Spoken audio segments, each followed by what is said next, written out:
Hello everyone, welcome to my YouTube channel. My name is Shweta and currently I am first year BSc Nursing student from GMC Jalaun. आज के video में हम लोग बात करने वाले हैं आपके सीनियर एंट्रेंस एग्जाम से रिलेटेड कि आप YouTube से ही पढ़ के किन किन चैनल्स को फॉलो करके अच्छा स्कोर कर सकते हैं. तो वही मैं आपको बताने वाली हूँ आज. लेकिन उससे पहले हम लोग थोड़ा सीनेट के बारे में डिस्कस कर लेते हैं, जिससे कि जिन लोगों को नहीं पता है या जिन लोगों को अभी इसके बारे में कोई जानकारी नहीं है उन लोगों को ही पता चल जाए. तो सबसे पहले जो सीनेट है वो आपका यूपी बीएससी नर्सिंग के लिए एंट्रेंस एग्ज़ाम होता है, जो कि आपकी अटल बिहारी वाजपेयी यूनिवर्सिटी कंडक्ट कराती है. आपका ये जो एंट्रेंस एग्ज़ाम होता है वो सारे बच्चे दे सकते हैं 12th के बाद, जिन्होंने पीसीबी से मतलब पीसीबी स्ट्रीम जिनके पास होती है वो सारे बच्चे दे सकते हैं. इसके लिए आपका बायोलॉजी होना ज़रूरी है सब्जेक्ट. और आपका जो सीनेट एंट्रेंस एग्ज़ाम होता है वो 200 मार्क्स का होता है ओवरऑल, जिसमें 5 सब्जेक्ट आते हैं आपके: physics, chemistry, biology, English, nursing aptitude. और ये जो 5 सब्जेक्ट्स हैं आपके 40-40 नंबर के आते हैं. और इस एंट्रेंस एग्ज़ाम में कोई भी नेगेटिव मार्किंग नहीं है. आपका पेपर जो है वो हिंदी और इंग्लिश दोनों मीडियम में आता है. तो मतलब बहुत ज़्यादा कठिन नहीं है अच्छा स्कोर कर पाना. एंड हम लोग उस बारे में बात करेंगे कि कौन से यूट्यूब चैनल्स हैं जिनको फॉलो करके आप काफ़ी अच्छा स्कोर कर सकते हैं. और अगर आप लोग को इस सीनेट का सिलेबस जानना है तो उसके लिए भी मैंने पहले से एक वीडियो अपलोड कर रखी है, जिसमें इंग्लिश का भी सिलेबस बताया हुआ है, नर्सिंग एप्टीट्यूड का, फिजिक्स, केमिस्ट्री, बायोलॉजी, सबका सिलेबस हमने डिस्कस किया है. और उसमें सारे चैप्टर्स के नाम भी बताए हैं पर्टिकुलरली. और जो आपका इंग्लिश और नर्सिंग एप्टीट्यूड है उसमें कौन कौन से टॉपिक हैं उस सारे टॉपिक्स के बारे में हमने बात की हुई है. तो चलिए हम लोग डिस्कस करते हैं कि कैसे आप मतलब कहाँ से पढ़ के आप अच्छा स्कोर कर सकते हैं. तो सबसे पहले मैंने आपको बताया था कि इंग्लिश में मैंने जो जो टॉपिक आपको बताए हैं वीडियो में कि ये टॉपिक हैं आपके, आप उन्हीं को पढ़िए. आपको कुछ अलग से नहीं पढ़ना है. आपकी जो 12th लेवल की ग्रामर है उसमें आपकी जो वोकैबुलरी पोर्शन है और जो भी नॉर्मल ग्रामर है, जैसे कि आर्टिकल्स हो गया और आपका अनसीन पैसेज हो गया, देन आपका हो गया प्रीपोजिशन, तो ये सारी चीज़ें आपको अच्छे से पढ़नी है. और जो भी आपके antonyms, synonyms, one word substitution, homophones, correct spelling and जो आते हैं आपके सिनोनिम वगैरह, यही सब आपको अच्छे से पढ़ने हैं. क्योंकि वहाँ पे बहुत ज़्यादा टफ नहीं पूछा जाता है, बस आपको कॉमन से वर्ड पूछे जाते हैं. लेकिन क्या होता है कभी कभी हम लोग ओवर क्या बोलते हैं एंग्जाइटी की वजह से वो सारे क्वेश्चंस गलत कर देते हैं. लेकिन आपको अगर आप अच्छे से पढ़ेंगे और थोड़ा सोच समझ के पेपर करेंगे तो कुछ गलत नहीं होगा. एंड आपका जो नर्सिंग एप्टीट्यूड है सेम उसका है. उसमें जो भी टॉपिक मैंने बताए हैं उन्हीं टॉपिक्स को अगर आप उन्हीं भी टॉपिक्स को आप एलेबोरेट करके पढ़ेंगे तब भी आपका सिलेक्शन हो जाएगा. क्योंकि उसमें मैंने वो सारे इंपॉर्टेंट टॉपिक्स डिस्कस किए हैं जो आपके एंट्रेंस एग्जाम में जिनसे क्वेश्चंस आते हैं. और मैंने करवाए भी हैं अपने चैनल पे वो क्वेश्चंस नर्सिंग एप्टीट्यूड के. अगर आपको आइडिया नहीं है तो आप देख सकते हैं, आपको अंदाज़ा लग जाएगा कि आपको किस टाइप के जो है नर्सिंग एप्टीट्यूड पढ़ना है और किस टाइप से आपको तैयारी करनी है. देन हम आते हैं आपकी फिजिक्स, केमिस्ट्री और बायोलॉजी पे. तो बायोलॉजी के लिए आप लोग एनसीईआरटी पढ़िए.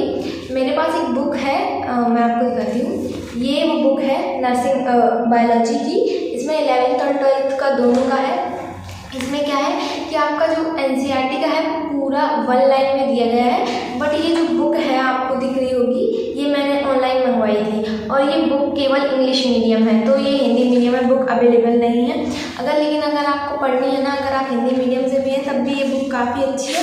क्योंकि इसमें आपको पूरा जो चैप्टर है वो केवल 1 से 2 पेज में दिया हुआ है और पूरा एक एक लाइन डिस्कस की है इन्होंने यहाँ पे एनसीईआरटी की. तो आपका मतलब आप जैसे एक दिन में कम से कम 4-5 चैप्टर कवर कर सकते हैं इसको पढ़ के. देन जब आप इसको ज़्यादा बार पढ़ लेंगे ना तो आपका ये होगा कि आप एक एक दिन में पूरा एक 11th 12th का मतलब सिलेबस पढ़ सकते हैं. रिवीजन के लिए ये बुक बहुत अच्छी है. मैंने ली थी बट मुझे एग्जैक्टली पहले याद नहीं था, इसलिए मैंने बताया नहीं था. और ये बुक मेरे पास थी भी नहीं. अभी मैं घर पे गई हूँ तो इसको लेके आई हूँ. और अगर आप लोग जैसे बुक नहीं खरीदना चाहते, मैं कहीं भी नहीं रही हूँ कि खरीदिए, पर यह है कि अगर आप लोग को इस बुक से पढ़ना है तो मैं अभी एक जो चैप्टर है इस बुक का वो मैं एक चैप्टर एक वीडियो में कवर कर दूँगी, सारी थ्योरी बता दूँगी. तो आप लोग एक बार उस चैप्टर को पढ़ के अपने खुद के नोट्स बना लीजिएगा, जिससे कि आपको बुक भी नहीं खरीदनी पड़ेगी और आपका काम भी हो जाएगा. और थोड़ा समझाते चलेंगे जिससे आपको अच्छे से समझ में भी आ जाएगा। अब हम बात करते हैं फिजिक्स और केमिस्ट्री की। तो फिजिक्स में वही सिंपल सा है आपका कि आपकी जो भी थ्योरी पोर्शन है वो आप बहुत अच्छे से पढ़िए, क्योंकि थ्योरी से क्वेश्चंस ज़्यादा आते हैं। और आपका जो भी न्यूमेरिकल टाइप है तो उसमें से कैसे क्वेश्चन आएंगे, आपसे मात्रा पूछेंगे और आपसे नॉर्मल फार्मूला बेस्ड क्वेश्चंस आएंगे। उसमें बहुत बड़े बड़े क्वेश्चंस नहीं आते हैं फिजिक्स की। केमिस्ट्री का भी सेम है, आपको जो भी रिएक्शंस होती हैं उनमें जो रिएजेंट वर्क करते हैं उनका नाम याद रखना है, आपको कैटलिस्ट का नाम याद रखना है, और नॉर्मल आपकी जो थ्योरी पोर्शन है वो आप पढ़ लीजिए। एंड आपको क्या करना है कि जो फार्मूला है same physics and chemistry formula आप अच्छे से याद कर लीजिए, क्योंकि अगर कोई भी क्वेश्चंस आएगा न्यूमेरिकल टाइप तो उसमें यही होगा कि आपको एक सिंपल सा क्वेश्चन देंगे, देन आपको फार्मूला पुट करके आपको वैल्यू निकालनी होगी। इससे ज़्यादा टफ क्वेश्चंस नहीं आते हैं इस एंट्रेंस एग्जाम की मैं बात कर रही हूँ। तो और अब हम बात करते हैं कि कौन कौन से यूट्यूब चैनल्स हैं जिनको आप फॉलो कर सकते हैं और जो कि काफ़ी अच्छा पढ़ाते हैं। तो मेरे टाइम पे मैंने जिनको फॉलो किया था, सबसे पहले एक यूट्यूब चैनल है एडुटी नाम से। वहाँ पे आपको physics, chemistry, biology, nursing, aptitude, English सारे सब्जेक्ट्स के क्वेश्चन मिल जाएंगे। काफ़ी अच्छे क्वेश्चन करवाती हैं वो, टाइम पे भी क्वेश्चन कराती है। 30 मिनट का वीडियो होगा तो उसमें केवल आपको क्वेश्चंस मिलेंगे, कोई भी फालतू बकवास नहीं होगी, बिल्कुल टाइम पास नहीं है। वो चैनल भी अच्छा, आप वहाँ पे उसको फॉलो कर सकते हैं। देन एक यूट्यूब पे चैनल मिलेगा आपको बेसिक्स फॉर ऑल, वहाँ से आप नर्सिंग एप्टीट्यूड पढ़ सकते हैं। बहुत अच्छा नर्सिंग एप्टीट्यूड पढ़ाते हैं वो, और इंग्लिश भी पढ़ सकते हैं। इंग्लिश भी उन्होंने काफ़ी अच्छी करवाई थी, उनके पढ़ाई में से काफ़ी क्वेश्चन आए भी थे। एंड एक चैनल है जो आप सभी लोगों को पता होगा, शिवम उपाध्याय, जो कि GMU में पढ़ते हैं भैया, वो भी काफ़ी अच्छा पढ़ाते हैं। फिजिक्स केमिस्ट्री मैंने उनसे पढ़ी थी, उन्होंने क्वेश्चंस करवाए थे, उनके क्वेश्चंस में भी काफ़ी क्वेश्चंस आए थे। देन आपका एक चैनल है सीट एंड नीट, उससे मैंने ज़्यादा नहीं पढ़ा था, थोड़ा बहुत पढ़ा था, पर ठीक है वो भी करवाते हैं, सही करवाते हैं। अगर आपको पढ़ना है तो आप उनसे भी पढ़ सकते हैं, अच्छा पढ़ाते हैं। देन और जो विजय एजुकेशन है उससे मैंने ज़्यादा नहीं पढ़ा था, मैं रीज़न बता रही हूँ आपको। जो विजय सर है वो थोड़ा पढ़ाते अच्छा है, बट वो थोड़ा ज़्यादा टाइम लेते हैं किसी भी वीडियो में, तो उतने ही टाइम में अगर आप किसी और के वीडियोस पढ़ेंगे तो आप ज़्यादा क्वेश्चन करवाएंगे, और अभी इतना टाइम नहीं है कि आप टाइम वेस्ट करो। तो मेरे हिसाब से आप उन चैनल्स को फॉलो करो जिनसे आपका टाइम थोड़ा बचे और आप कम टाइम में ज़्यादा क्वेश्चन कर सको। एंड विजय एजुकेशन आपको काउंसलिंग के टाइम पे काफ़ी हेल्प करेगा, तो आप काउंसलिंग के टाइम पे आप उनको फॉलो कीजिए, काउंसलिंग वो अच्छी करवाते हैं।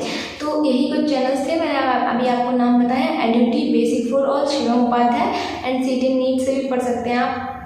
और विजय एजुकेशन को आप काउंसलिंग के लिए फॉलो कर सकते हैं, वो काउंसलिंग काफ़ी अच्छी कराते हैं। एंड यही था इस वीडियो में। बाकी अगर आपको और कुछ भी जानना है इस एंट्रेंस एग्ज़ाम से रिलेटेड, देन आप कमेंट कर सकते हैं, मैं ज़रूर रिप्लाई दूंगी। और अगर आपको जैसे GMC जालौन के बारे में कुछ भी जानना है, या फिर आपको सिलेबस जानना है, या फिर ओवरऑल इस CNET के बारे में जानना है, BSc नर्सिंग के बारे में जानना है, तो वो सारी वीडियोस अपलोडेड हैं। आप मेरे चैनल पे जाके एक बार BSc नर्सिंग नाम से जो प्लेलिस्ट है उसको चेक कर सकते हैं, आपको सारे वीडियोस मिल जाएंगे। और आपको जिस पर्टिकुलर वीडियो के मतलब जिस चीज़ के बारे में जानना है उसी पर्टिकुलर वीडियो को आप 2x की स्पीड पे देखिए, क्योंकि टाइम ज़्यादा नहीं है, तो आप लोग फालतू में थोड़ा थोड़ा स्लो देखेंगे तब भी आपको तो नहीं पता चलेगा, और तेज़ देखेंगे तब भी उतना ही पता चलेगा। इसलिए टाइम जितना सेव हो सकता है उतना सेव करिए। बाकी आप लोग प्रिपरेशन कीजिए अच्छे से, ठीक है। और बाकी अगर आपको ये वीडियो अच्छा लगा हो तो वीडियो को लाइक कर देना। Thanks for watching this video.